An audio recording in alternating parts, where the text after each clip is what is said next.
अक्सर जब हम यूनिवर्स के बारे में सोचते हैं तो हमें parallel universe, multiverse, quantum field theory, string theory से रिलेटेड क्वेश्चंस तो आते ही होंगे। इस वीडियो में मैं आपको इन सारे कॉन्सेप्ट्स का बेसिक आइडिया दूंगा, क्योंकि इन्हें प्रूव नहीं किया जा सकता, ये बस थ्योरी है। उम्मीद है आपको ये एपिसोड पसंद आए। Let's begin.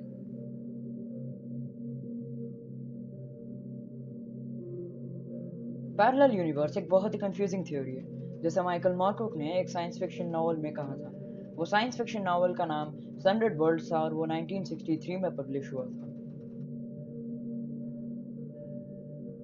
Parallel universe theory के हिसाब से हमारे यूनिवर्स के बाहर बहुत सारे यूनिवर्स एग्जिस्ट करते हैं और उस जगह को मल्टीवर्स कहा गया है। ह्यूमन इमेजिनेशन पैरेलल यूनिवर्स को लिमिट करती है। इसका मतलब आप जो सोच सकते हैं वैसा एक यूनिवर्स एग्जिस्ट करता है। फॉर एग्जाम्पल, अगर आप एक यूनिवर्स में गरीब हैं तो दूसरे यूनिवर्स में अमीर। ऐसे ही आप जो भी सोचे वैसा एक यूनिवर्स सच में एग्जिस्ट करता है। अगर आप सोचते हैं कि कोई यूनिवर्स में अर्थ एग्जिस्ट नहीं करता तो वैसा एक यूनिवर्स है। अगर आप सोचते हैं कि कोई यूनिवर्स में अर्थ में लाइफ पॉसिबल नहीं है तो वैसा एक यूनिवर्स है।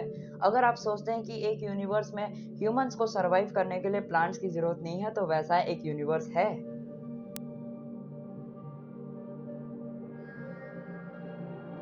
मल्टीवर्स की थ्योरी के हिसाब से हमें यह पता चल जाता है कि एक से ज्यादा यूनिवर्स एग्जिस्ट करते हैं और उसका पॉसिबल एग्जैक्ट नंबर स्टैनफोर्ड के दो फिजिस्ट विटाली विचूरिन और एंड्रिया लिंडे ने पता लगाया था। वो नंबर आपके स्क्रीन पर है, पर वो अनडिफाइंड है। आप ये गूगल से पूछकर भी ट्राई कर सकते हैं।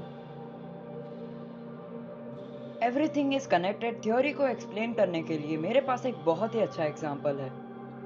जब यूनिवर्स फॉर्म नहीं हुआ तब चारों तरफ अंधकार यानी डार्क मैटर या डार्क एनर्जी था। फिर एक पॉइंट से एक बहुत बड़ा ब्लास्ट हुआ जिससे कुछ पार्टिकल्स फॉर्म हुए और धीरे धीरे ब्रह्मांड की रचना शुरू हुई। सपोज मैंने ये वीडियो अपलोड नहीं की होती तो आप इस वीडियो को नहीं देखते। सपोज मैंने चैनल नहीं खोला होता, ना ही ये वीडियो होती, ना आप इस वीडियो को देखते। सपोज मैंने जन्म नहीं लिया होता तो ना ही ये चैनल होता, ना ही ये वीडियो होती, ना आप इस वीडियो को देखते। सपोज मेरे परदादा ही जन्म नहीं लिए होते तो ना ही मेरे दादा होते, ना ही मेरे पापा होते, ना ही मैं होता, ना ही ये चैनल होती, ना ही ये वीडियो होती, ना ही आप इस वीडियो को देखते। तो आपने देखा, मेरे परदादा के एग्जिस्टेंस ने ये डिसाइड किया कि आप इस वीडियो को किस समय देखेंगे, इस समय या कोई और समय। क्या आप ये मानते हो कि आप ये वीडियो देख रहे हो क्योंकि आपकी मर्जी है? याद है कुछ समय पहले मैंने बोला था कि जब ये यूनिवर्स फॉर्म हुआ था तब कुछ पार्टिकल्स भी फॉर्म हुए थे जिनके लोकेशन को पता लगाकर हम उनका मिलियन बिलियन ईयर्स का फ्यूचर भी बता सकते हैं। फॉर एग्जाम्पल, आप किसी भी कंट्री के, किसी भी स्टेट के, किसी भी जगह के, किसी भी घर के, किसी भी रूम के, किसी भी साइड में बैठकर जो आप इस वीडियो को देख रहे हो, ये यूनिवर्स के स्टार्टिंग में ही डिसाइड हो गया था।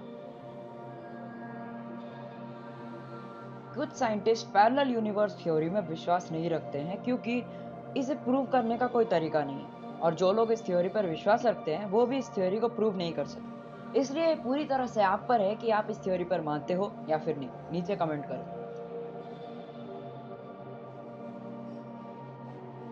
स्ट्रिंग थ्योरी को वर्नर हेसिनबर्ग ने 1943 के एक रिसर्च प्रोग्राम में एस मैट्रिक्स थ्योरी द्वारा रिप्रेजेंट किया था।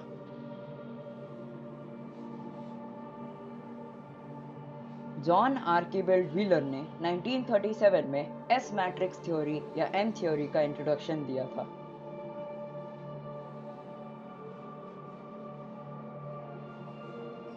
पैरेलल यूनिवर्स के एग्जिस्टेंस को प्रूव करने के लिए स्ट्रिंग थ्योरी का बहुत बड़ा इंपॉर्टेंस है।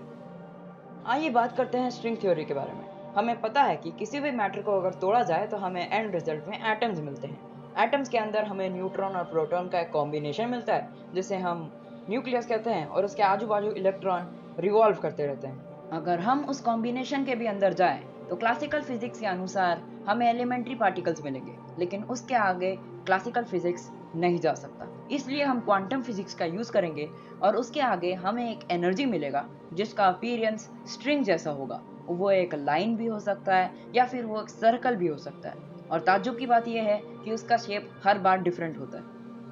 इसीलिए आप में और एक पत्थर में डिफरेंस होता है, क्योंकि आपके एलिमेंट्री पार्टिकल का जो एनर्जी है उसका शेप उस पत्थर के एलिमेंट्री पार्टिकल के एनर्जी का शेप अलग है। वैसे तो स्ट्रिंग थ्योरी को काम करने के लिए 10 डायमेंशंस की जरूरत होती है, लेकिन हमें सिर्फ 3 डायमेंशंस पता है। बाकी के 7 डायमेंशंस अभी भी अननोन है। इसे एक्सप्लेन करने के लिए मेरे पास एक बहुत ही सुंदर एग्जांपल है।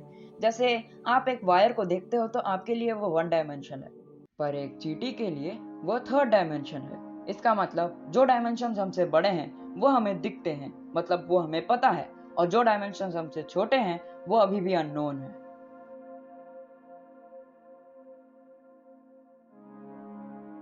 Quantum field theory quantum mechanics का और फील्ड थ्योरी का कॉम्बिनेशन है। हमें ये तो पता ही है कि हम क्लासिकल फिजिक्स से पास्ट इवेंट से फ्यूचर प्रिडिक्ट कर सकते हैं और फ्यूचर इवेंट से पास्ट प्रिडिक्ट कर सकते हैं, पर क्वांटम मैकेनिक्स में हम किसी पास्ट इवेंट से फ्यूचर होने की प्रोबेबिलिटी बता सकते हैं। इसका मतलब हम श्योर नहीं होंगे कि जो हमने बताया क्या वो 100% सही है कि नहीं। साथ ही साथ क्लासिकल फिजिक्स के अनुसार कोई भी मैटर पार्टिकल या वेव में एग्जिस्ट करता है, पर क्वांटम मैकेनिक्स के अनुसार हर एक मैटर पार्टिकल और वेव के कॉम्बिनेशन में एग्जिस्ट करता है। इसका मतलब वह वेव फंक्शन में एग्जिस्ट करता है। भले ही क्वांटम मैकेनिक्स बहुत ही कॉम्प्लेक्स है, पर काफी सारे साइंटिस्ट इस पर विश्वास करते हैं और मानते हैं कि क्वांटम मैकेनिक्स द्वारा ही हमें यूनिवर्स का सच पता चलेगा।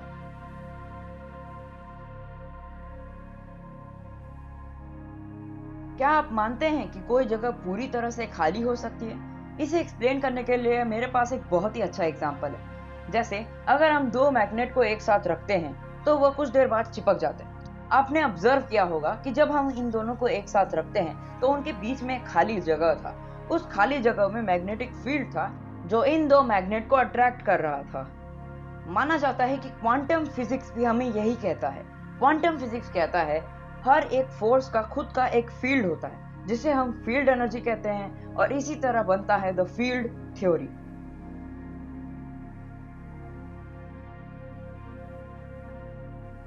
अब हमने क्वांटम मैकेनिक्स और फील्ड थ्योरी के बारे में जान लिया है। अब इन दोनों को मिलाते हैं और हमें मिलता है the quantum field theory. Quantum field theory physical model of सब एटॉमिक पार्टिकल्स को कंस्ट्रक्ट करती है पार्टिकल फिजिक्स के द्वारा, और condensed matter physics models of quasi particles को कंस्ट्रक्ट करती है।